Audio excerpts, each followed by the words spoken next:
गणललिता श्रीविशाखान्वितांश्च हे कृष्णकरुणो सिन्धो दीनबन्धो जगत्पते गोपेश गोपिकान्त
हे कृष्णकरुणो सिन्धो दीनबन्धो जगत्पते गोपेश गोपिकान्त राधाकान्त नमोस्तुते तप्त काञ्चन गौरांगी राधे वृन्दावनेश्वरी ऋषभानुसुतिदेवी प्रणमामि हरिप्रिये वाञ्छा कल्पतरुभ्यश्च कृपा सिन्धुभ्येव च पतितानां पावनेभ्यो वैष्णवेभ्यो नमो नमः नमों विष्णुपादाय कृष्णपृष्ठाय भूतले श्रीमते भक्तिवेदान्त स्वामिन्निधि नामिने नमस्ते सारस्वते देवे गौरवाणी प्रचारिणे निर्विशेष शून्यवादी पाश्चात्य देशधारिणे जय श्री कृष्ण चैतन्य प्रभु नित्यानंद श्री अद्वैत गदाधर श्रीवासादि गौर भक्त वृंदा हरे कृष्ण कृष्ण कृष्ण हरे हरे हरे राम राम राम हरे हरे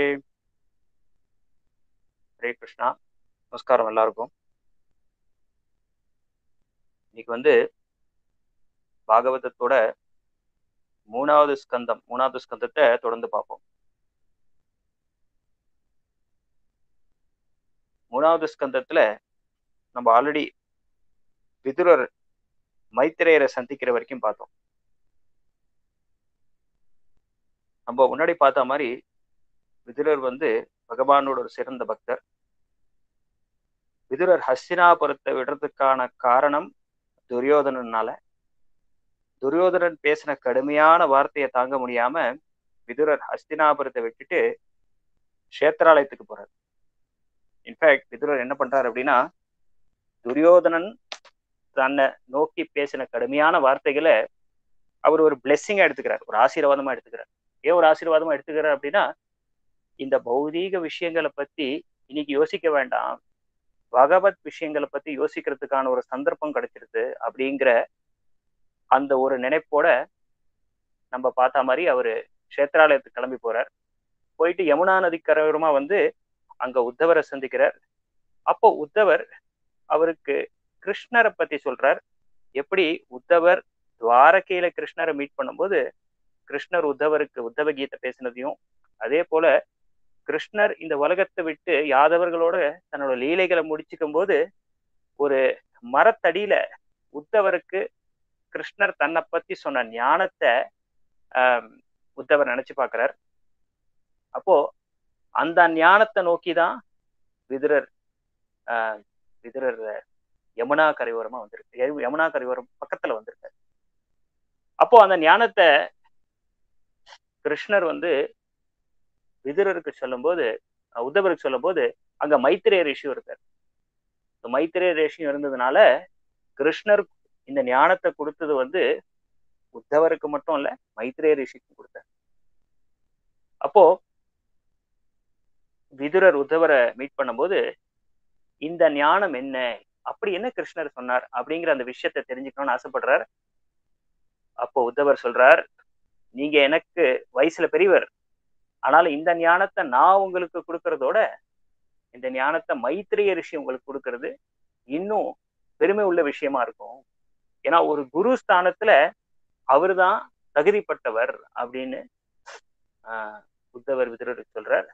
அப்போ விதுரர் அங்கேருந்து கிளம்பி அந்த யமுனா நதிக்கரையோரத்திலிருந்து கிளம்பி கங்கை நதிக்கரையோரம் ஹரித்வார் பக்கத்துல போறார். அப்போ அந்த ஹரித்வார்ல தான் போய் அவர் மைத்திரேயரை சந்திக்க போறார். அங்கதான் நம்ம கன்க்ளூட் பண்ணோம் லாஸ்ட் செஷன். இப்ப அங்கேருந்து தொடர்ந்து டிஸ்கஸ் பண்ணுவோம். மைத்ரேயருக்கும் விதுரருக்கும் நடந்த சம்பாதம் என்ன? ரொம்ப அற்புதமான சம்பாதம். பொதுவாவே 2 பக்தர்கள் வந்து பகவானை பத்தி பேச போறா அப்படின்னாலே அந்த டிஸ்கஷனை பத்தி தெரிஞ்சுக்கிறதே ஒரு ரொம்ப நமக்கு ஒரு பாக்கியமான ஒரு விஷயம். எப்படி கிருஷ்ணர் உத்தவர் கிட்ட பேசும்போது மைத்ரேயர் அங்க வந்து ஞான மார்க்கத்துல இருக்கிறவர். மைத்ரேயர் வந்து பக்தி மார்க்கத்துல இருக்கிறவர் இல்ல, ஞான மார்க்கத்துல இருக்கிறவர். ஆனா கிருஷ்ணர் உத்தவருக்கு ஏதோ சொல்றாரேன்னு மைத்ரேய ரிஷி அங்க வந்து உட்காரும் போது அந்த ஞான மார்க்கம் அவருக்கு பக்தி மார்க்கமா மாறிடும். அந்த டிஞ்ச் ஆஃப் ஞானா இருந்தது மைத்ரேயருக்கு. ஆனா இவங்க 2 பேருக்கும் நடக்கிற அந்த கேள்வி பதில் அத மைத்ரேயர் கேட்டதுக்கு அப்புறம் மைத்ரேயருக்கும் பக்தி யுகத்தோட பெருமை தெரிஞ்சு போயிடும். அப்படிப்பட்ட மைத்ரேய ரிஷி எப்படி இந்த உத்தவருக்கும் கிருஷ்ணருக்கும் நடந்த சம்பாதத்தை கேட்டு பக்தியை பத்தி தெரிஞ்சிருந்தாரோ, அதே போல நம்ம இப்ப மைத்ரேயருக்கும் விதுரருக்கும் நடக்கிற சம்பாதத்தால நமக்கு நம்ம மனசுல இருக்கிற கல்மஷங்களை நீக்கி நம்ம பக்தியை பத்தி தெரிஞ்சுக்கணும். விதுரர் மைத்ரேயர் கிட்ட கேட்கிற முதல் கேள்வி என்ன அப்படின்னா, இப்பவே நம்ம முதலே பார்த்துருக்கோம் இல்லையா, ஒரு குருவை மீட் பண்றோம் அப்படின்னாலே ஃபர்ஸ்ட் கேள்வியை கேட்க ஆரம்பிக்கணும். என்ன கேள்வியை கேட்க ஆரம்பிக்கணும்? உத்தமமான கேள்வியை கேட்க ஆரம்பிக்கணும். ஏன் அப்படின்னா குருங்கிறவரே உத்தமமான கேள்விக்கு பதில் சொல்றவர் பேர் தான் குரு. தத் விஜ்ஞார்த்தம் தம் குருமேவம் அபிகச்சேத் அப்படின்னு சொல்றதுக்காக குருங்கிறவர் வந்து பக்தி ஞானம் இது எல்லாத்துக்குமே ஒரு குரு கம்பல்சரி அப்படின்னு சொல்றது சாஸ்திரம். அப்போ அப்படிப்பட்ட குருவை சந்திக்கிறதுக்கான ஒரு வாய்ப்பு கிடைக்கும் போது உத்தமமான கேள்வி கேட்கணும். ஏன்னா அந்த உத்தமமான கேள்விக்கு உத்தமமான பதில் சொல்றதுக்கான ஞானம் இருக்கு. அப்போ விதுரர் மைத்ரேயர்கிட்ட ஒரு உத்தமமான கேள்வி கேட்கிறார். இன்ஃபேக்ட் இந்த டிஸ்கஷன் பிட்வீன் மைத்ரேயர் உத்தவருக்கே 2 ஸ்கந்தம் இருக்கு பாகவதத்தில். இவங்க 2 பேரும் பேசுற சம்பாதமே it spans over 2 cantos. 2 cantos of Bhagavatam இந்த கான்வர்சேஷனுக்கே டெடிகேட்டட். இன்னொரு முக்கியத்துவம் இந்த கான்வர்சேஷன் ஏன் நம்ம வந்து இப்போ இது ஆர்டர்ல படிக்கிறோம். நம்ம பாகவதத்தை பார்த்தோம்னா ஃபர்ஸ்ட் கேண்டோ, ஃபர்ஸ்ட் ஸ்கந்தம், 2வது ஸ்கந்தம், 3வது ஸ்கந்தம் ஏன் படிக்கிறோம் அப்படின்னா இந்த பாகவதத்தை அப்படிதான் படிக்கணுமா. ஏன் அப்படின்னா பத்ம புராணத்துல சொல்லப்பட்டிருக்கு இந்த பாகவதம் அப்படிங்கிறது பகவானோட ஒவ்வொரு அங்கமும் ஒவ்வொரு ஸ்கந்தம் அப்படின்னு சொல்றது பத்ம புராணம். நம்ம ஆல்ரெடி பார்த்திருக்கோம் பாகவதம் வந்து பகவானோட அம்சம் தான் அப்படின்னு. கிருஷ்ண ஸ்வதாமோ உபகத்தே தர்மஞானோ திவி சகான்னு பார்த்திருக்கோம். இந்த பாகவதம்ங்கிற புஸ்தகமே பகவான் கிருஷ்ணர் தான். அப்போ பத்ம புராணத்துல என்ன சொல்லியிருக்குன்னா பகவானோட 2 பாதம் வந்து முதல் ஸ்கந்தமும் 2வது ஸ்கந்தம். அப்புறம் பகவானோட 2 டைஸ் அது வந்து 3வது ஸ்கந்தமும் 4வது ஸ்கந்தமும். அப்புறம் பகவானோட வேஸ்ட் பார்ட் வந்து 5வது ஸ்கந்தமா. அப்புறம் பகவானோட ஹிருதயம் அது 6வது ஸ்கந்தமா. அப்புறம் பகவானோட 2 புஜங்கள் 7வது 8வது ஸ்கந்தமா. பகவானோட கழுத்து 9வது ஸ்கந்தம். பகவானோட அழகான முகம் 10வது ஸ்கந்தமோ தசமம் ஸ்கந்தம் சொல்றோம். அப்புறம் 11வது ஸ்கந்தம் வந்து பகவானோட ஃபோர்ஹெட் நெத்தி. 12வது ஸ்கந்தம் பகவானோட தலை. இப்படிதான் 12 பாகவதத்துல இருக்கிற 12 ஸ்கந்தமும் பகவானோட ஒவ்வொரு பார்ட்ஸ் ஒவ்வொரு பாகத்தையும் குறிக்கிறது. இப்போ பகவானை ஒரு கோயிலுக்கு போய் கிருஷ்ணரை பார்க்கிறோம் அப்படின்னா பாதத்திலேந்து பார்த்து தானே அவர் முகத்தை பார்ப்போம். அதே போல பாகவதமும் பாதத்திலிருந்து ஆரம்பிச்சுதான் அழகான அந்த முகத்தை பார்க்கறதுக்கான வாய்ப்பு. ஆனாதான் தசமஸ்கந்தத்துக்கு ராசலீல கிரீடையோ பகவானோட லீலைகளோ கிருஷ்ணரோட லீலைகளோ எல்லாம் தசமஸ்கந்தத்துல இருக்கு, ரகசியமா இருக்கு. அந்த ரகசியமான லீலைகளை நம்ம புரிஞ்சுக்கணும் அப்படின்னா பாதத்திலிருந்து ஆரம்பிச்சாதான் பகவானோட முகம் தெரியும். அதனாலதான் நம்மளும் வந்து இந்த பாகவதத்தை பிரவச்சனம் பண்ணும்போது முதல் ஸ்கந்தம் ஆர்டர்ல போறோம். முதல்ல இருந்து ஆரம்பிச்சு ஃபர்ஸ்ட், செகண்ட், தேர்ட். அப்பதான் பகவானோட ஒவ்வொரு பாகமும் நமக்கு தரிசனம் கிடைக்கும். தசமஸ்கந்தம் முடிக்கும் போது பகவானோட முகத்தோட தரிசனம். ஸோ இதுதான் பத்ம புராணம் சொல்ற. ஸோ அப்ப விதுரர் மைத்ரேயருக்கு கேட்கிற கேள்வி என்ன அப்படின்னா, இந்த உலகத்துல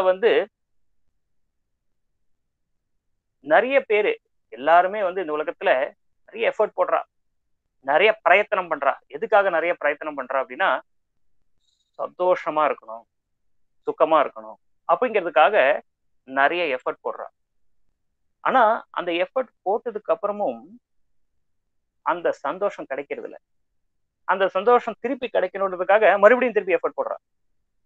அப்போ இந்த சைக்கிள், இந்த எஃபர்ட் போடுற சைக்கிள் அப்படிங்கிறது ஒரு ஒரு கண்டினியூஸ் சைக்கிள் மாதிரி போயிட்டே இருக்கு.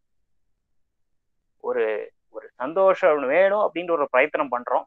அந்த சந்தோஷம் கிடைச்சதுக்கு அப்புறம் திருப்பி இன்னும் கொஞ்சம் சந்தோஷம் வேணும்னு பாக்குறோம். அதுக்காக திருப்பி பிரயத்தனம் பண்றோம். ஆனா கடைசி வரைக்கும் அந்த சந்தோஷமே கிடைக்க மாட்டேங்கிறதே. இதுக்கு என்ன காரணம் அப்படின்னு கேட்கிறார் விதுரர் மைத்ரேயர்.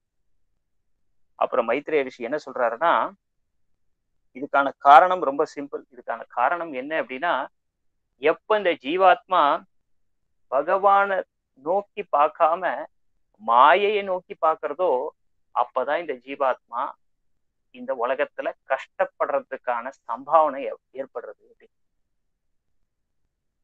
எப்ப ஜீவாத்மா தானே சுகமா இருக்கலாம், எனக்கு பகவான் தேவையில்லை, நானே சந்தோஷமா இருக்கணும் அப்படின்னு எப்போ இந்த ஜீவாத்மா ஆசைப்படுறதோ, அப்போ இந்த கஷ்டம், இந்த பந்தத்துல சிக்கிக்கிறது இந்த ஜீவாத்மா.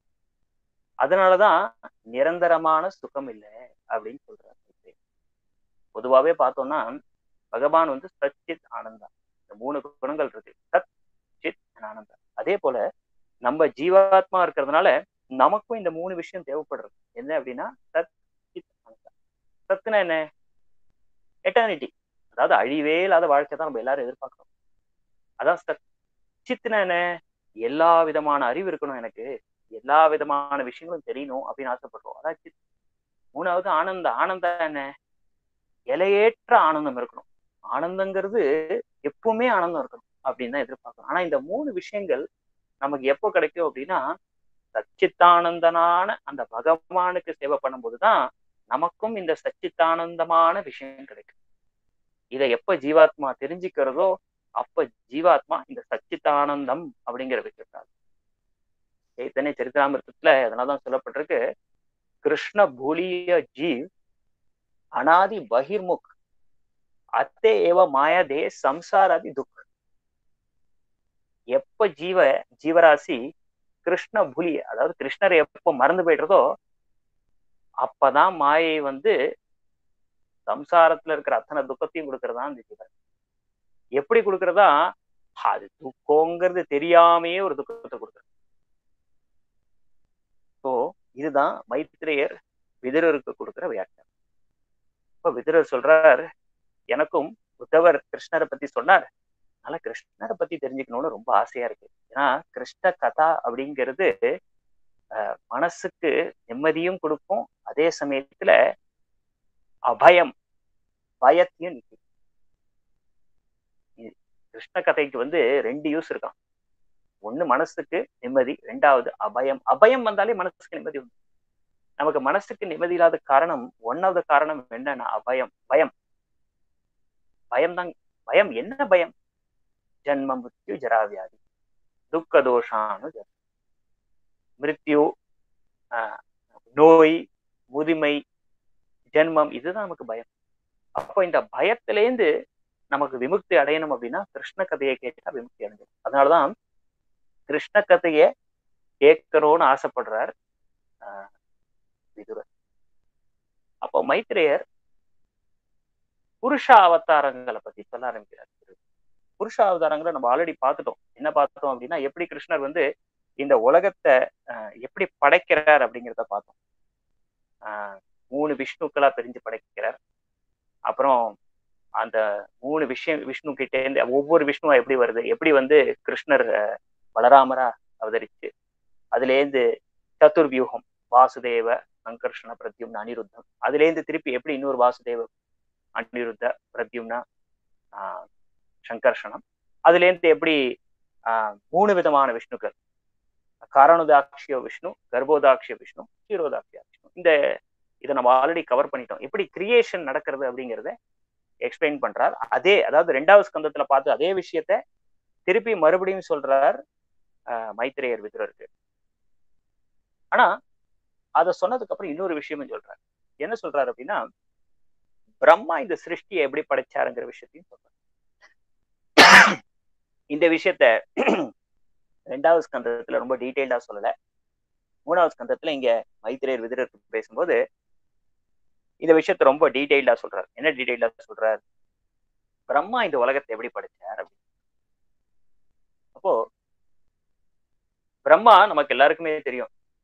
பிரம்மா வந்து கர்ப்போதாக்ஷாய விஷ்ணு. கர்ப்போதாக்ஷாய விஷ்ணு தான் மகாவிஷ்ணு. மகாவிஷ்ணுவோட நாபிலேந்து வரார் பிரம்மா. அப்ப நாபிலேந்து வர பிரம்மா தபஸ் பண்றார். தபஸ் பண்ணதுக்கு அப்புறம் தான் அவருக்கு எப்படி படைக்கணும் அப்படிங்கிற விஷயம் விஷ்ணுவோட அருளால தெரியுது. இப்போ பிரம்மா ஃபர்ஸ்ட் என்ன பண்றாரு அப்படின்னா, இப்ப படைப்பை பத்தி சொல்ல போறாரு. இப்போ மைத்ரேயர் விதுரருக்கு படைப்பை பத்தி சொல்றாரு. எப்படி பகவான் படைக்கிறார், இந்த உலகத்தை எப்படி ஜீவராசிகளால படைக்கிறார் அப்படிங்கிற விஷயத்த சொல்றாரு. அதுலதான் வராகரோட சரித்திரமும் வருது. முதல்ல என்ன சொல்றாரு அப்படின்னா, பிரம்மா 4 குமாரர்களை உற்பத்தி பண்றாரு. 4 குமாரர்கள் யார் யார் அப்படின்னா, சனகா, சனந்தா, சனத்குமாரா, சனாதனா. 4 குமாரர், பிரம்மாவோட 4 புத்திரர்கள். இந்த 4 குமாரர்களை ஃபர்ஸ்ட் பகவான் வந்து படைக்கிறார். இன்ஃபேக்ட் இந்த 4 குமாரர்கள் படைக்கிறதுக்கு முன்னாடி ஒரு விஷயத்த படைக்கிறார். என்ன அப்படின்னா, அறியாமை அப்படிங்கிற விஷயத்த படைக்கிறார். ஏன் அறியாமைங்கிற விஷயத்த படைக்கிறார் அப்படின்னா, இந்த பௌதீக லோகத்துல நம்ம பகவானை விட்டு மறந்து போய் சந்தோஷப்பட்டோம்னு ஆசைப்படுறோம் இல்லையா, அதுக்காக தான் முதல்ல அறியாமைங்கிற விஷயத்த படைக்கிறார். அதை படைச்சதுக்கு அப்புறம் பிரம்மாவுக்கு சந்தோஷம் இல்லை. ஏன் அப்படின்னா, அறியாமைங்கிற விஷயத்த படைச்சிட்டவே வருத்தப்படுறார். அதுக்கப்புறம் தான் இந்த 4 குமாரர்கள்ல படைக்கிறார். இந்த 4 குமாரர்கள் எதுக்காக படைக்கிறார் அப்படின்னா, இவங்க மூலமா பல ஜீவராசிகள் உற்பத்தி ஆகட்டும் அப்படிங்கிறதுக்காக இந்த 4 குமாரர்கள்ல படைக்கிறார். இந்த 4 குமாரர்கள் ஆனா என்ன பண்றாங்க அப்படின்னா, பிரம்மா கிட்ட சொல்லிடுறாங்க, எங்களுக்கு பிரம்மச்சாரியா இருக்கணும்னு ஆசை, எங்களுக்கு பக்தி பண்ணணும்னு ஆசை, எங்களுக்கு குடும்ப வாழ்க்கையில இறங்கணுங்கிற ஆசை இல்லை அப்படின்னு சொல்லிடுறாரு இந்த 4 குமாரர்கள். அப்போ பிரம்மாவுக்கு வந்து இந்த விஷயத்தை கேட்டோன்னே மகா கோவம் வந்துடுது. அப்ப என்ன பண்றாரு பிரம்மா, தன்னோட கோபத்தால ஒரு குழந்தைய உற்பத்தி பண்றார். தன்னோட கோபத்தால ஒரு குழந்தைய உற்பத்தி பண்றார். அந்த குழந்தை தான் ருத்ரன், பரமசிவன். ருத்ரன் ஏன் பேர் அப்படின்னா, அந்த குழந்தை வந்தோன்னு அழுதுண்டே வருதான், அழுதுண்டே உற்பத்தி ஆறதுனால ருத்ரன் அப்படின்னு பேர். ருத்ரா அப்படின்னா அழறதுன்னு அர்த்தம். ஸோ பிரம்மாவோட நெற்றியிலேருந்து உற்பத்தி ஆறார் ருத்ரன். ஆனா இதுல நம்ம என்ன தெரிஞ்சுக்கணும் அப்படின்னா, பிரம்மாவோட நெற்றியிலேருந்து ருத்ரன் உற்பத்தி ஆறதுனால ருத்ரனோட ஸ்தானம் பிரம்மாவுக்கு கீழே இல்லை, ருத்ரனோட ஸ்தானம் பிரம்மாவுக்கு மேல. பிரம்மா வந்து சிவன் வந்து சிவ தத்துவங்கிறது ஒரு தனி ஆஸ்பெக்ட், அது ஜீவ தத்துவத்துல கூட வராது. சிவனுக்கு அழிவே கிடையாது. அதனால சிவனோட பொசிஷன் பிரம்மாவுக்கு மேலதான். ஆனா இந்த பௌதிக லோகத்துல கிரியேஷன் நடக்கும் போது இந்த மாதிரி பகவான் உற்பத்தி ஆறார் பிரம்மாவோட நெத்தியிலேருந்து. அப்போ அந்த ஒரு ருத்ரன் பிரம்மாவோட நெத்தியிலேருந்து வந்ததுக்கு அப்புறம் பிரம்மா சொல்றாரு, நீங்க 11 விதமா அவதரிச்சு நீங்களும் இந்த ஜீவராசிகளை உற்பத்தி பண்றதுக்கு உதவி பண்ணணும் அப்படிங்கிறார் பிரம்மா. அப்போ ருத்ரன் என்ன பண்றாரு அப்படின்னா 11 விதமா அவதரிக்கிறார். அதனாலதான் 11 ருத்ரர்கள் பேரு. இந்த 11 ருத்ரர்கள் வழியா உற்பத்தி ஆக ஆரம்பிக்கிறது. ஆனா பரமசிவனோட கடமையே என்னன்னு பாத்தீங்கன்னா, மெயினா டிஸ்ட்ரக்ஷன், அழிவு. அதனால அவர் உற்பத்தி பண்றவங்க எல்லாருமே இந்த உலகத்தை அழிக்கிறதுக்கான கண்ணோட்டத்தோட தான் உற்பத்தி பண்றாரு. அப்ப பிரம்மாவுக்கு மகா கவலை வந்துடுறது. ஏன் அப்படின்னா, இங்க உற்பத்தி ஆறவங்களே அழிவுக்காக உற்பத்தி ஆனாங்க அப்படின்னா அது கவலைக்குடியான விஷயம் அப்படின்னு சொல்லி பிரம்மா ருத்ரன் கிட்ட என்ன சொல்றாரு அப்படின்னா, நீங்க தபஸ் பண்ண காட்டுக்கு போயிடுங்க, நான் வேற ஜீவராசிகள் உற்பத்தி பண்றதுக்கான வழியை யோசிக்கிறேன் அப்படிங்கிறார் பிரம்மா ருத்ரனுக்கு.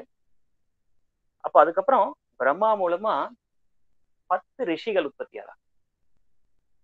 இந்த 10 ரிஷிகள் தான் 10 தேஜஸ் அப்படின்னு சொல்லுவோம். இதுல வந்து பாத்தீங்கன்னா இந்த 10 ரிஷிகள்ல தான் கஷ்யப முனி போல மகான்கள் மகரிஷிகள் தெரிவாள். இந்த 10 ரிஷிகள். இந்த 10 ரிஷிகள் மூலமா இந்த ஜீவராசிகள் உற்பத்தி பண்ணணும் அப்படின்னு யோசிக்கிறார். பட் அதுவும் அவர் நினைச்ச அளவுக்கு அவரால் பண்ண முடியல. ஏன்னா இந்த 10 ரிஷிகளும் மகா புருஷர்களா இருக்கிறதுனால இந்த ஜீவராசிகளை உற்பத்தி பண்றது அப்படிங்கிற விஷயம் பிரம்மாவுக்கு ரொம்ப சுலபமா இல்லை. இப்போ ஃபைனலா பிரம்மா என்ன பண்றார், ஸ்வயம்புவ மனு அப்படிங்கிறவர் உற்பத்தி பண்றார். இந்த ஸ்வயம்புவ மனு தான் முதல் மனு. அதாவது பிரம்மாவோட லைஃப் ஸ்பேன்ல 14 மனு உருவா. இந்த 14 மனுல ஃபர்ஸ்ட் மனுக்கு பேரு ஸ்வயம்புவ மனு. இந்த ஸ்வயம்புவ மனு மூலமா தான் இந்த எல்லா ஜீவராசிகளும் கடைசியா உற்பத்தி ஆறாங்க.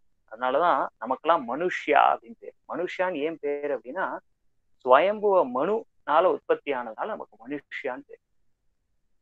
இப்ப ஸ்வயம்புவ மனுக்கும் சத்ருபாவுக்கும் தான் முதல் குழந்தை பிறக்கிறது. அதுல இருந்துதான் ஜீவராசிகள் ஒவ்வொன்னா உற்பத்தி ஆகும். அப்போ இந்த ஸ்வயம்புவ மனு முதல் மனு. இந்த மனுவாலதான் இந்த காரியத்தை இந்த மனுக்கு தான் சமைக்கிறார் பிரம்மா. ஆனா ஸ்வயம்புவ மனுக்கு என்ன ஒரு விஷயம் அப்படின்னா, ஸ்வயம்புவ மனு பிறந்ததுக்கு அப்புறம் ஸ்வயம்புவ மனு தேடி பார்க்கிறார். என்ன தேடி பார்க்கிறார் அப்படின்னா, இந்த பூலோகம் எங்கேன்னு தேடி பார்க்கிறார். ஏன் அப்படின்னா இது எல்லாமே நடக்கிறது பிரம்மலோகம். அதாவது பிரம்மலோகத்துலதான் இந்த விஷயங்கள் நடக்கிறது. பிரம்மலோகத்துலதான் பிரம்மாவோட லோகம் தான் பிரம்மலோகமும் சத்தியலோகம். அப்போ ஸ்வயம்புவ மனு உற்பத்தி ஆனதுக்கு அப்புறம் பூலோகத்தை தேடுறாரு. ஏன் பூலோகத்தை தேடுறாரு? ஏன்னா பூலோகத்துல போய் தானே இந்த மனுஷ ஜீவராசிகளால உற்பத்தி பண்ணணும். அப்போ பூலோகத்தை தேடுறாரு. எங்க இருக்கு பூலோகம் அப்படின்னு தேடுறாரு. நம்ம முன்னாடியே பார்த்திருக்கோம், விஷ்ணுவோட நாபியிலே வர தாமரையில தான் இந்த 7 லோகங்களும் இருக்கு. ஓம் பூ புவ சுவ மக ஜன தப சத்தியம். 7 லோகம். இந்த சத்தியலோகம் தான் பிரம்மலோகம். அதே போல 7 கீழ லோகம். அத்தல இத்தல சுத்தல ரசாதல மகாதல பாத்தால. 7 லோகம் கீழே. 7 லோகம் மேலையும் 7 லோகம் கீழையும் இந்த 14 லோகமும் இந்த ஒரு தாமரை பிரம்மாவோட விஷ்ணுவோட நாபிலேன்னு வருது இல்லையா, அந்த தாமரையில தான் இந்த 14 லோகமும் இருக்கு. அப்போ ஸ்வயம்புவ மனு பூலோகத்தை தேடும் போது இது அத்தனையும் இங்க இந்த கர்ப்போதாட்சியாய விஷ்ணு ஆரம்பம். கர்ப்போதாட்சியாய விஷ்ணு இருக்கிற இடம் வந்து அந்த ஓஷனுக்கு பேரு கர்ப்போதகா ஓஷன் பேரு. அவ்வளோ பெருசான், ஒரு 4 பில்லியன் மைல் இருக்குங்கிறாங்க. அவ்வளவு பெருசான் அந்த ஓஷன். அப்போ அங்க தேடுறாரு ஸ்வயம்புவ மனு பூலோகம் எங்கே அப்படி. ஏன்னா பூலோகம் அந்த அந்த சாகரத்துக்கு கீழே போயிட்டான். அந்த சாகரத்தோட டெப்த்ல போயிட்டுதான் பூலோகம். அதனால பூலோகத்தை கண்ணாலே பார்க்க முடியாது. அந்த சமயம் அவர் தேடும்போது பிரம்மாவோட மூக்குலேருந்து வராகர் வரார். வராக ரூபத்துல விஷ்ணு வந்து கடலுக்குள்ள போய் இந்த பூலோகத்தை மேல கொண்டு வர்றார். இந்த வராகருக்கு ஸ்வேத வராகர். ஆக்சுவலி வராகரே வந்து 2 தடவை அவதரிக்கிறார். ஒரு தடவை ஸ்வேதவராகரா அவதரிக்கிறார். அந்த ஸ்வேதவராகர் தான் இப்ப அவதரிக்கிறார். ஸ்வயம்புவ மனுவோட காலத்துல அவதரிக்கிறார். எப்ப அவதரிக்கிறார் அப்படின்னா, ஸ்வயம்புவ மனுனால பூலோகத்தை எங்க இருக்குன்னு கண்டுபிடிக்க முடியலன்னு போது இந்த ஸ்வேதவராகர் தான் வந்து அந்த கர்ப்போதகா அப்படிங்கிற கடல்ல இருந்து இந்த பூலோகத்தை எடுத்து மேல நிறுத்துறார். அவர் தான் ஸ்வேதவராகர். இது நடந்த சமயம் ஸ்வயம்புவ மனு ஓட காலத்துல நடந்த சமயம். அது வராகரோட முதல் அவதாரம். அதே வராகர் வந்து இன்னொரு தடவை அவதரிக்கிறார். சக்ஷுஷ மன்வந்தரா, சக்ஷுஷ மனு, 6வது மனு, அவரோட சமயத்திலையும் இதே வராகர் அவதரிக்கிறார். அப்போ எதுக்காக அவதரிக்கிறார் அப்படின்னா, இரண்யாக்ஷா அப்படிங்கிற அசுரன் என்ன பண்றான் அப்படின்னா, இந்த பூமாதேவிய, பூலோகத்தை இந்த இந்த கடல் உள்ள எடுத்துட்டு போய் ஹிம்சை பண்றான். அதனால இந்த உலகத்துல இருக்கிறவங்களை காப்பாத்துறதுக்காக பகவான் மறுபடியும் வராகரா அவதரிக்கிறார்.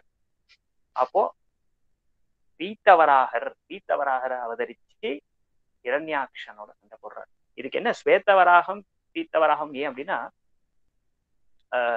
ஸ்வேதாரம் ரக்தவகாரம் அப்படி வராகம் ஏன் அப்படின்னா, ஸ்வேத வராகம் முதல் வராகம் சொன்னோம் இல்லையா, ஸ்வயம்பூமனு காலத்துல அவதரிக்கிறவர், அவரோட கலர் வந்து ஒயிட் கலர்ல இருக்கும்.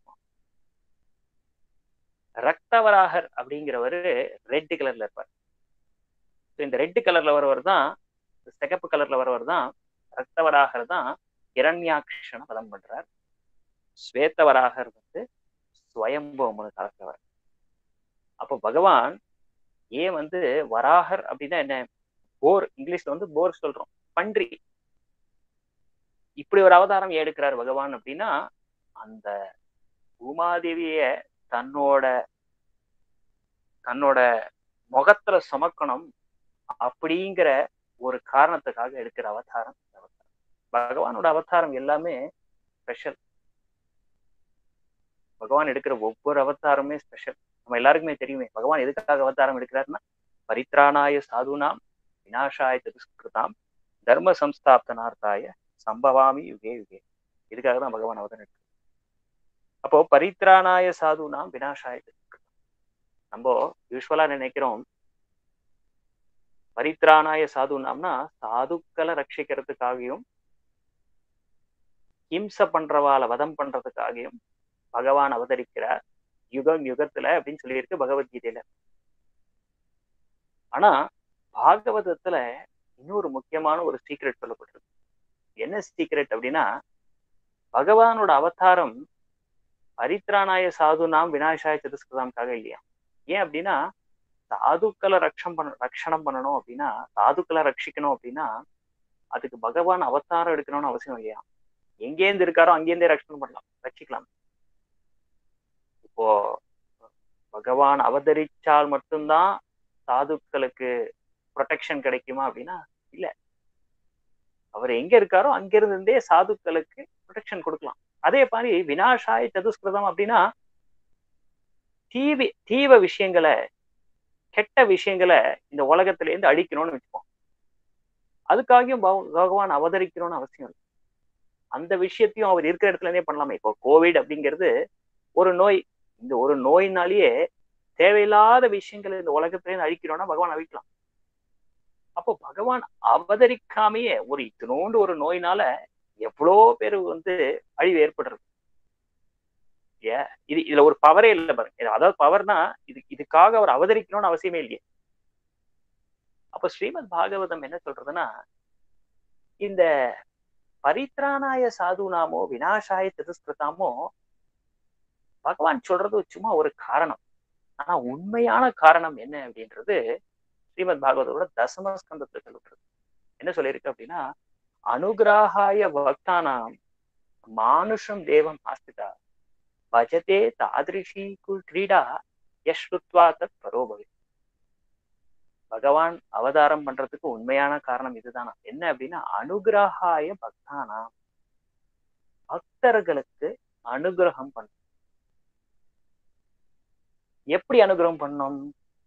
ததிருஷே மானுஷே ததிருஷி கிடா, ஒரு மனுஷனா, அதாவது என்னோட லீலைகளை பார்த்து என்ன ஸ்மரணம் பண்ணணும் பக்தர்கள், அப்படிங்கிறதுக்காக தான் பகவான் அவதாரம் எடுத்து லீலைகளை பண்றாரே தவிர, இந்த அழிக்கிறதோ காக்கிறதோ செகண்டரி ரீசன். இன்னைக்கு கிருஷ்ணர் பண்ண லீலைகள்னாலையும் சரி, ராமர் பண்ண லீலைகள்னாலையும் சரி, இப்ப வராகரை பத்தி பாக்குறோமே, வராகர் இரண்யாக்ஷோட சண்டை போட்ட லீலை, இதெல்லாம் கேட்கும் போது அந்த லீல ஸ்மரணம் நம்ம பண்ண முடியணும். இந்த லீலையால பகவானை பத்தி நம்ம பெருமையை தெரிஞ்சுக்க முடியும். அப்படிங்கிறதுக்காக தான் பகவான் இந்த வேலைகள்லாம் பண்றாரே தவிர, இந்த அவதரிக்கிறாரே தவிர, உண்மையான ரீசன் இதுதான். உண்மையான ரீசன் பரித்ராணாய சாதுனாம் விநாயகாய சதுர்த்தாம். அப்போ வராகரோட வேலைய மரணம் பண்ணும்போது கூட நம்ம எப்படி யோசிக்கணும் அப்படின்னா, இரண்யாக்ஷனுக்கும் வராருக்கும் நடந்த அந்த சண்டை, அந்த போர் அப்படிங்கிறது ரொம்ப ஆச்சரியமான ஒரு போர்.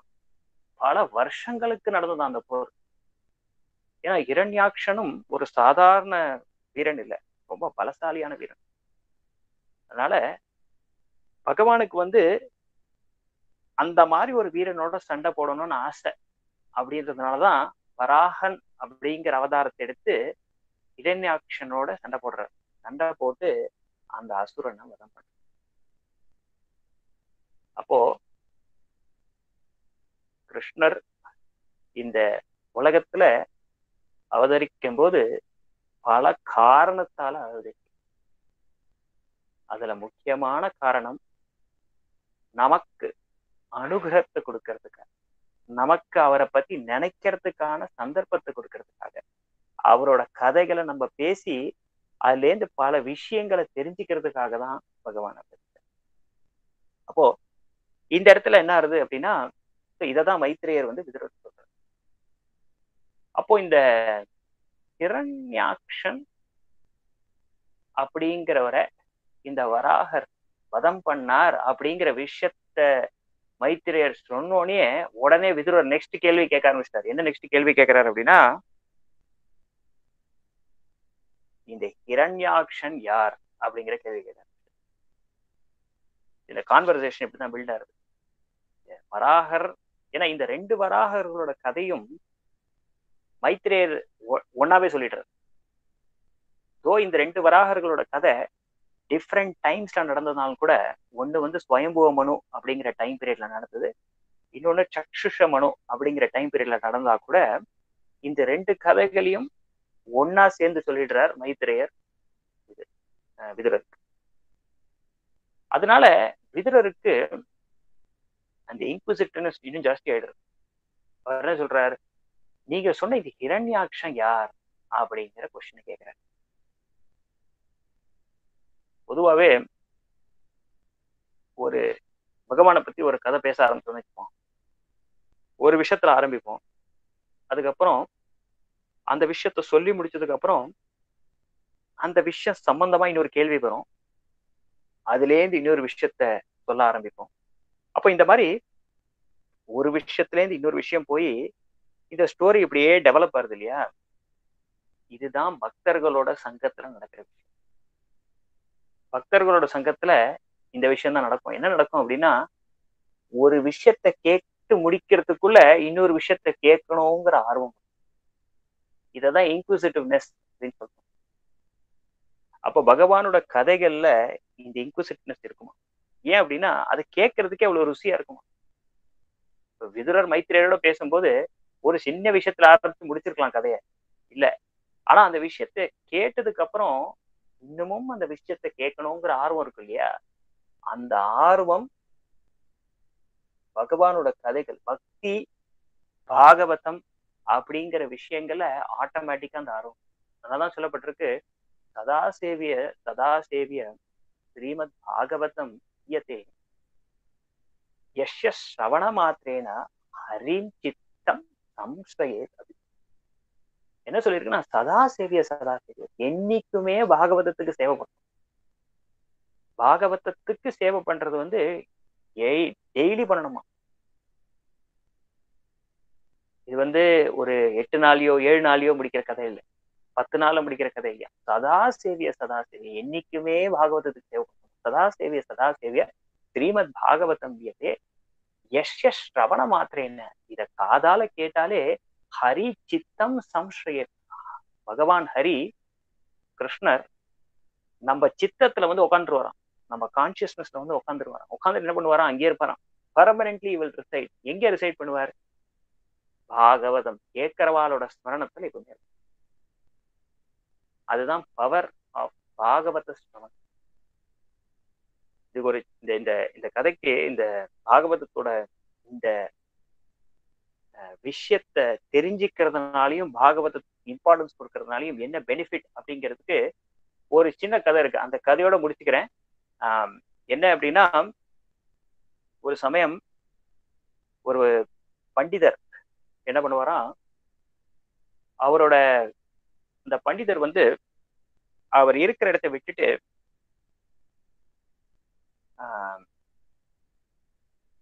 புண்ணிய நதிகள்லாம் இருக்கு இல்லையா, அந்த இடத்துக்கு போவார். கங்கா, யமுனா, காவிரி, அந்த மாதிரி புண்ணிய நதிகளை தேடி போவார் இந்த பண்டிதர். அப்ப இந்த பண்டிதர் இந்த புண்ணிய நதிகளை தேடி போகும்போது கங்கா ஸ்நானம் பண்ணலாமே அப்படின்னு சொல்லி கங்கா நதி கரையோரமா போவார். அப்ப கங்கா நதி கரையோரமா போகும்போது கங்காவோட தண்ணியை எடுத்து ஸ்நானம் பண்ணலாம்னு பாப்பாராம். ஆனா அந்த கங்கா நதியில தண்ணியே இருக்காதான் அவருக்கு ஸ்நானம் பண்றது. ஆனா அவர் பக்கத்துல பாப்பாராம், நிறைய பேரு ஸ்நானம் பண்ணிட்டு போயிட்டு இருப்பாளாம்.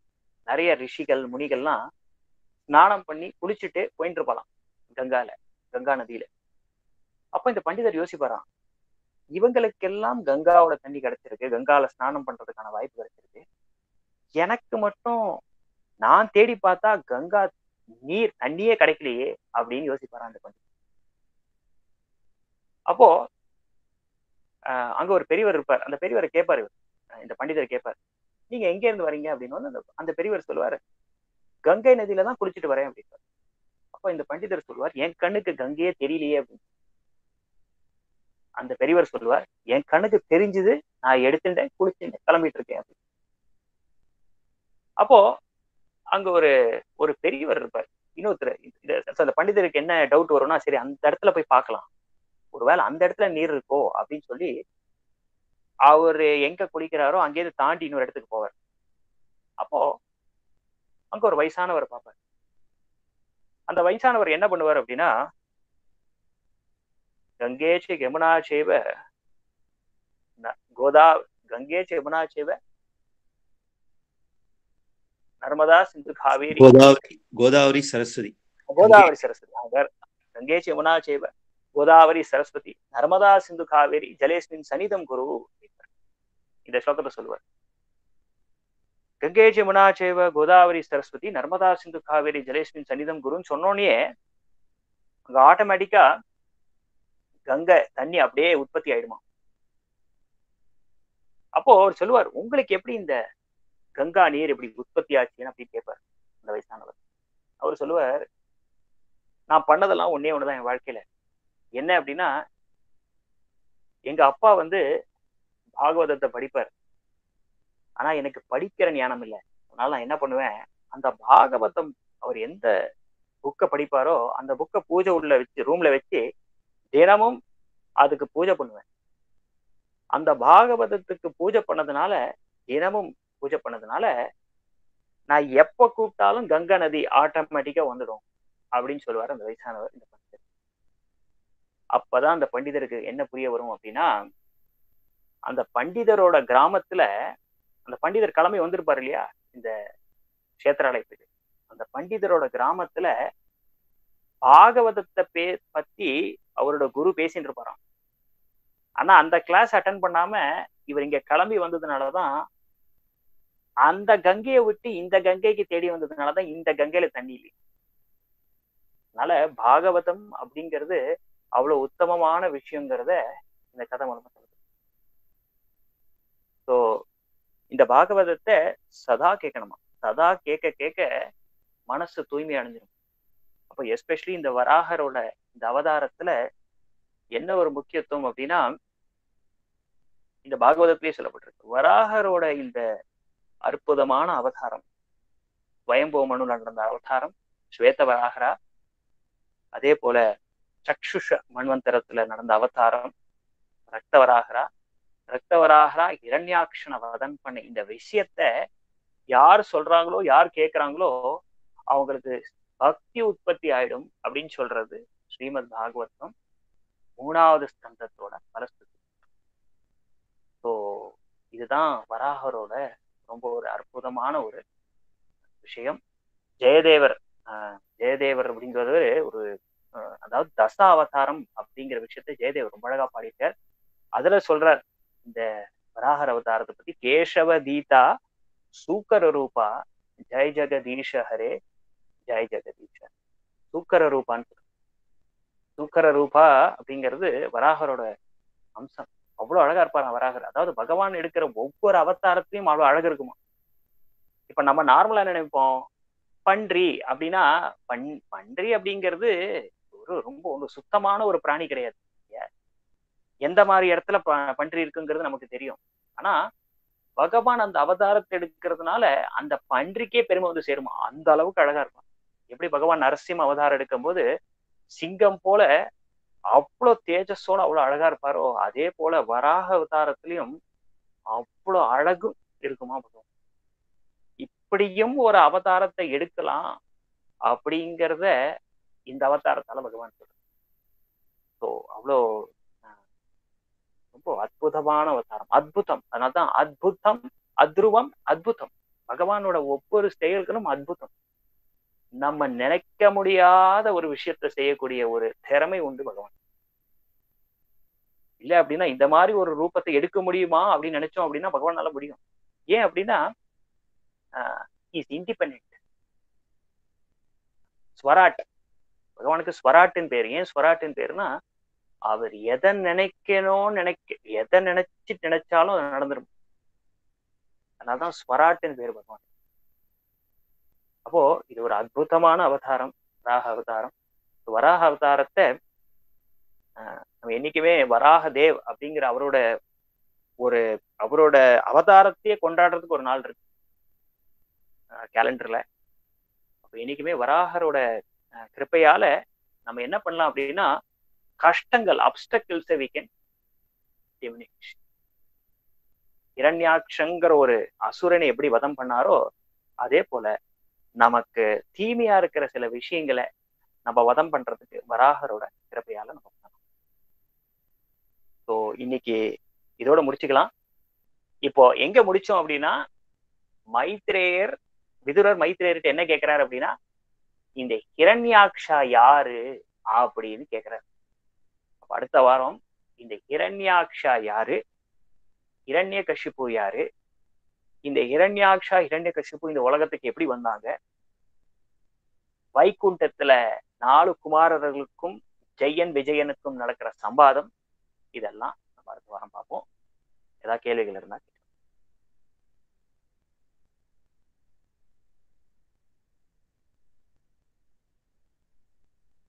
அதாவது நம்ம லோகக்ஷேமத்துக்காக நம்ம இது பரித்ராணாய சாதுனா விநாய சதுஷ்டம் தர்ம சம்தாபநாத்தாய சம்பாமி யுகைன்னு சொல்லிட்டு, அதாவது நமக்கு இந்த லோகக்ஷேமத்துக்காக பகவான் அவதரிக்கிறார் இல்லையா? பகவான் லோகக்ஷேமத்துக்காக அதான சொல்றோம். பரித்ராண துஷ்டதாம் தர்ம சம்தாபநாத்த சம்பாம யுகே அப்படின்னு சொல்றோம். ஆனா லோகக்ஷேமம் மகாமியம் போடுறான். அது என்னது? அதானது லோகக்ஷேமம். சொல்லுங்க. லோகக்ஷேமம் வகாமியம்ங்கிறது அதாவது பகவானோட அவதாரம் எல்லாமே சேமம். அதாவது everything is for is good. பண்ற ஒவ்வொரு விஷயமே அவர் இந்த உலகத்தோட நல்லதுக்காக தான் பண்றாரு. என்னைக்குமே பகவானோட ஒவ்வொரு ஆக்டிவிட்டியும் ஒவ்வொரு செயலுமே இந்த நம்மளோட நல்லத்துக்கு தான். இப்ப இந்த உலகத்துக்கு நம்ம வந்திருக்கோம் அப்படின்னா, நம்ம சொன்ன மாதிரி பகவானை மறந்ததுனாலதான் இந்த உலகத்துக்கு வந்திருக்கோம். அப்போ இந்த உலகத்துக்கு நம்ம வரும்போது கூட நம்மள தனியா அனுப்பல அவரு. நமக்கு சாஸ்திரங்கள், புராணங்கள், வேதங்கள், அவதாரங்கள் இது அத்தனையும் பகவான் கொடுத்திருக்காரு. எதுக்காக கொடுத்திருக்காரு அப்படின்னா, லோகக்ஷேமம் வகாமி. இது அத்தனையும் அவரை நினைக்கணும் அப்படிங்கிறதுக்காக தான் கொடுத்துருக்கு. எப்படி ஒரு பையன் அப்பாவை விட்டுட்டு போகும்போது அப்பா என்ன பண்ணலாம், அந்த பையனுக்கு அப்பா நீ விட்டுட்டு போற, ஆனா உனக்கு என்னென்ன விஷயம் தேவையோ அதுக்கு நான் அரேஞ்ச்மெண்ட் பண்றேன் அப்படின்னு சொல்லி அனுப்புறாரு இல்லையா? அதே போல ஏன் அப்படி அனுப்புறாரு அப்படின்னா, அந்த அப்பாவுக்கு எப்படியாவது அந்த பையன் அவனோட உண்மையான நிலைமை என்னன்னு தெரிஞ்சு திரும்பி சேரமாட்டானா அப்படிங்கிற ஆங்ஸைட்டி இருக்கு. அதே போல பகவானுக்கும் நம்ம அவரை விட்டு இந்த உலகத்துக்கு வந்தாலும் நமக்கு என்னென்ன விஷயம் நமக்கு தேவையோ அந்த விஷயங்களையும் அனுப்புறாரு. அந்த விஷயங்களை சாஸ்திரங்கள், புராணங்கள் வழியாவும் அனுப்புறாரு, இந்த அவதாரங்கள் வழியாவும் அனுப்புறாரு. அந்த அவதாரங்கள் அவதாரத்தோட ரீசன் என்ன அப்படின்னா நமக்கு அவரை ஸ்மரணம் பண்றதுக்கான ஒரு ஆப்பர்ச்சுனிட்டி. இன்னைக்கு கிருஷ்ணலீலை அப்படின்னு ஒண்ணு நடக்கலன்னு வச்சுப்போம். நம்ம கிருஷ்ணலீலைங்கிற விஷயத்தை பத்தி பேச மாட்டோம். இப்ப இந்த கிருஷ்ணலீலையில எத்தனையோ கதைகள் இருக்கு. இந்த கதைகள்லாம் எதுக்காக அப்படின்னா இந்த கதைகள் வழியா நம்ம பக்தி பண்ணலாமே. இப்ப பாகவதம் அப்படிங்கிற ஒரு லிட்டரேச்சர் இல்லைன்னு வச்சுப்போம், நம்ம இந்த ஒரு 3/4 மணி நேரம் இதை பத்தி பேச மாட்டோம். அப்போ இந்த பகவானோட இந்த லீலைகள்லாம் நடந்தாதான் இந்த லீலைகளை ஸ்மரணம் பண்ணியே நம்ம பகவானை பத்தி நினைச்சு பக்தி பண்ணி பகவானை போய் அடையலாம். அப்ப லீலைகளுக்கான முக்கியமான காரணம் என்ன அப்படின்னா பரித்ராணாய சாதுனா விநாசாய சதுஷ்காம்ங்கிறது செகண்டரி ரீசன். துஷ்டர்களை அழிக்கிறதுக்கும் சாதுக்களை ரட்சிக்கிறதுங்கிறது அவதாரம் எடுத்தாதான் முடியுங்கிறது கிடையாது. ஆனா அவதாரத்தோட ரீசன் என்னன்னா இந்த மாதிரி அற்புதமான கதைகளை நமக்கு லீலைகளா பண்றதுனால இந்த லீலைகளை நமக்கு ஸ்மரணம் பண்றதுக்கான ஆப்பர்ச்சுனிட்டி கிடைக்கிறது இல்லையா, இதுதான் பகவானோட பிளான். சோ அதுதான் தசமஸ்கந்தத்துல சொல்லப்படுது. அனுகிரகாய பக்தானாம் மனுஷம் தாதிருஷி கிரீடா. இந்த மனுஷம் தாதிருஷி கிரீடானா இந்த லீலைகள் மனுஷனை போலியே லீலைகள் பண்றது இல்லையா, இந்த லீலைகளை ஸ்மரணம் பண்றதுக்கான ஒரு ஆப்பர்ச்சுனிட்டி நமக்கு கிடைக்கிறதுனால நமக்கு பக்தி வருது. ஸோ அதுதான் உண்மையான காரணம். நல்லா ரொம்ப அற்புதமான பதில். சாட்ல ஒரு கேள்வி இருக்கு நினைக்கிறேன். How many Manus are there? What are the responsibilities of Manu? Do they also have birth and death? அதாவது 14 மனுக்கள் இருக்காங்க. பகவானோட பிரம்மாவோட ஒரு நாள்ல 14 மனுஸ். இந்த ஒவ்வொரு மனுவோட டைம் பீரியட் என்னன்னா 71 சைக்கிள் ஆஃப் த 4 யுகாஸ். இந்த 4 யுகங்கள் இருக்கு இல்லையா, அந்த 4 யுகங்களோட 71 சைக்கிள் எடுத்தோம் அப்படின்னா அதுதான் ஒரு மனுவோட டியூரேஷன். இந்த மாதிரி 14 மனுக்கள் இருக்கிறதுனால பிரம்மாவோட 1 day is equal to 1000 cycle of 4 yugas. இந்த 4 யுகங்கள் இருக்கு இல்லையா, இந்த 4 யுகங்களோட 1000 சைக்கிள் தான் பிரம்மாவோட ஒரு நாள். இதுதான் பகவத்கீதையில சொல்லப்பட்டது. அப்போ இந்த 1000 சைக்கிள் ஆஃப் 4 யுகாஸ் பிரம்மாவோட ஒரு நாள். அப்ப பிரம்மாவோட ஒரு நாள் is split by through 14 Manus. இந்த 14 மனுக்களும் பிரம்மாவோட ஒரு நாள்ல வருவாங்க. ஒரு நாள்ல ஒவ்வொரு மனுக்கான லைஃப் ஸ்பேன் எவ்வளவு அப்படின்னா 71 சைக்கிள் ஆஃப் 4 யுகாஸ். ஸோ 71 இன்டு 14 பண்ணுங்களேன், கிட்டத்தட்ட 1000 கிட்ட வந்துடும். அப்போ ஒவ்வொரு மனுவும் அவங்களோட life span 71 cycle of the 4 yugas. அதுக்கப்புறம் மனுவோட லைஃப் ஸ்பேன் முடிஞ்சு போயிடும். அப்புறம் அடுத்த மனு வருவார். ஸோ நம்ம இப்ப இருக்கிற மனு பேரு வைவஸ்வத மனு அப்படின்ட்டு. இது நம்ம ஆல்மோஸ்ட் மிடில் பார்ட்ல இருக்கும். இந்த 14ல மிடில் பார்ட்ல இருக்கிறது தான் வைவஸ்வத மனு. நம்ம இப்ப இருக்கிற டைம் பீரியட், இப்ப நம்ம வாழ்ந்துட்டு இருக்கிற டைம் பீரியடுக்கான இந்த மனு யார் அப்படின்னா வைவஸ்வத மனு. இந்த வைவஸ்வத மனு யார் அப்படின்னா சூரிய பகவானோட புத்திரன் தான் வைவஸ்வதன். அந்த வைவஸ்வதனோட மனு, அந்த வைவஸ்வத மனுவோட பீரியட்ல தான் நம்ம இருக்கோம். அதுதான் மனுவோட லைஃப் சைக்கிள். ஸோ இந்த மனுவோட லைஃப் சைக்கிள்ல தான் இந்த பிரம்மாவோட ஒரு நாள் ஃபுல்லாவே இந்த மனுவோட லைஃப் சைக்கிள். ஸோ ஒரு மனுவோட லைஃப் சைக்கிள் முடிஞ்சதுக்கு அப்புறம் இன்னொரு மனுவோட லைஃப் சைக்கிள். அது எல்லாமே இந்த பிரம்மாவோட ஒரு நாள்ல எல்லாமே அட்ஜஸ்ட் ஆயிடுறது. அதனால நம்ம சொல்லுவோம் அஷ்டாவிதிவம்சதே கலியுகே பரமே பதமே பாதே பம்பூத்வீதே பாரத வருஷே பரத கண்டேன்னு சொல்றோம் இல்லையா. வர்த்தமானையா விவாரிய பிரபாதி ஷஷ்டி. ஆமா ஆமா, அதுலயே மன்வந்திரே வருது.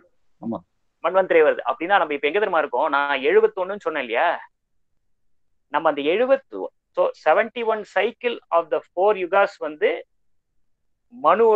மனுவோட டைம் பீரியட் சொன்னேன் இல்லையா. இப்ப நம்ம இருக்கிறது வைவஸ்வத மனு. அதுல நம்ம 28வது பதத்துல இருக்கும். அதனால்தான் அஷ்டாவிதி வம்சிதே அப்படின்னு சொல்லுவோம். ஒரு இடத்துல சொல்றோம் இல்லையா 28. ஸோ 28 ஆஃப் த 71ல நம்ம இப்ப இருக்கோம். நம்ம இப்ப இருக்கிற டைம் பீரியட் அந்த 4 யுகங்கள், சத்தியயுகம், திரேதாயுகம், துவாபர யுகம், கலியுகம், இந்த 4 யுகமும் ஒரு டைம் பீரியட் அப்ராக்சிமேட்லி 43,20,000 இயர்ஸ் ஒரு சைக்கிள். இந்த 43,20,000 இயர்ஸ் முடியும் போது இந்த ஒரு சைக்கிள் முடியுது. சத்தியுகம், திரேதாயுகம், துவாபரயுகம், கலியுகம். இந்த மாதிரி 1000 தடவை போனாதான் பிரம்மாவோட ஒரு லைஃப் ஒரு டே முடியுது, ஒரு நாள் முடியுது. இந்த ஒரு மனுவோட இப்ப வைவஸ்வத மனுவோட டைம் பீரியட் என்னன்னா, இந்த ஒரு சைக்கிள் மாதிரி 71 சைக்கிள் இருக்குமா ஒரு மனுக்கு. அதுல இந்த வைவஸ்வத மனுவோட டைம் பீரியட்ல 28வது சைக்கிள்ல நம்பர். அதனாலதான் அந்த இந்த இந்த ஸ்லோகம் சொல்லும் போது நம்மளோட டைம் பீரியடும் சேர்ந்து வரும். வைவஸ்வத மன்வந்தரே தான் வரும். நம்ம இது சொல்லுவோம் இல்லையா, அந்த அஷ்டாவிம்சதி கலியுகி. ஆமா வரும் வைவஸ்வத மன்வந்தரேன்னு வரும். சங்கல்பம் பண்ணும்போது அஷ்டாவிம்சதே வைவஸ்வத மன்வந்தரேன்னு தான் வரும். ஆமா. கலியுகே அதே பிரதமே பாதை. கலியுகத்துல பிரதம பாதையில இருக்கும். அதாவது கலியுகத்துல 4,32,000 வருஷம். நம்ம இப்ப 5,000 வருஷம் தான் இருக்கு. அதனாலதான் பிரதமே பாதைன்னு பேரு. பிரதம பாதை ஃபர்ஸ்ட் பார்ட்ல இருக்கணும்.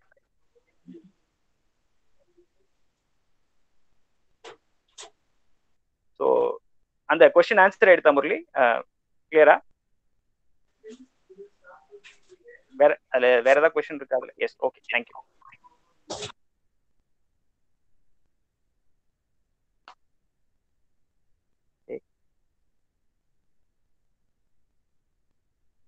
ஓகே, வேற எந்த கேள்விகள் இல்லைன்னா நம்ம முடிச்சுக்கலாம்.